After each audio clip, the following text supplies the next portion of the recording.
It's a long story as to how I got to making the decision to build a shipping container house. But I'm going to try to make it short.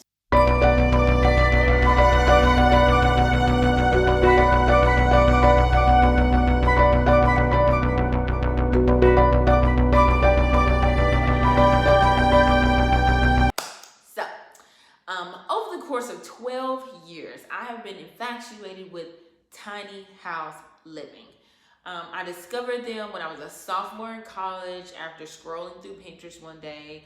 And then I saw episodes on HGTV of people living in these tiny houses. And I'm just like, this is a real thing. Like, people are really living in these tiny houses. And I'm just like, oh, they're so cute. And in my mind, I just knew they were affordable because I'm just like, this is a much smaller home than a traditional house. And so as I continue to search, all things tiny houses, that's when I discovered like these are, they were an affordable way of living. And the trend was growing at a rapid pace all over the country.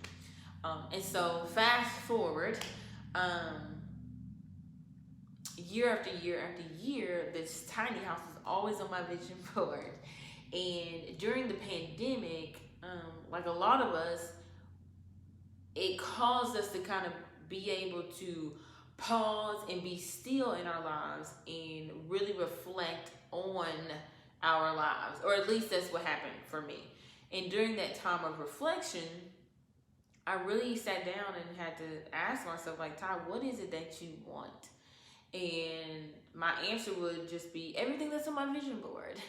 And for me, my vision board, there were things on my vision board that I'm just like, these things are not unattainable. So next thing I knew was I was selling all my beautiful plants and leaving my super cute and convenient studio apartment, saying my last hoorahs and packing my car to the brim. Headed to Arkansas.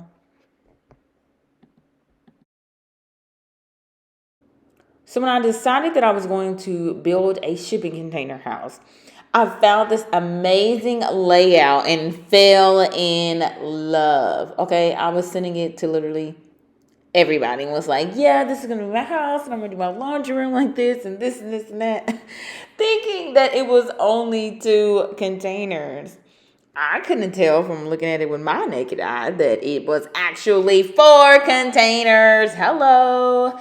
And it wasn't until I found a freelancer architect that I sent them the picture because I needed some renderings to get it approved by the city to build, that he was just like, this isn't 2 containers, this is 4. I was like, oh, wow. Okay, well, never mind. And then that's when I continued my search and I found the box hop.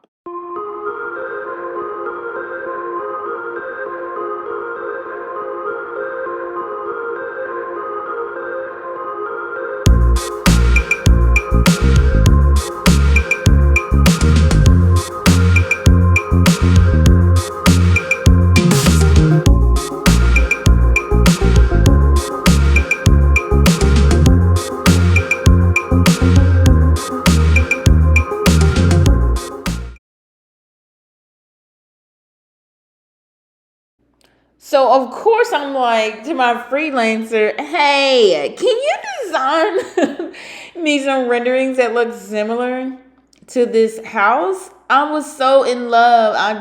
Oh gosh, his work was amazing. It looked just like what I wanted from the box hop. Oh man, I was in love. But this was so unrealistic for what I needed.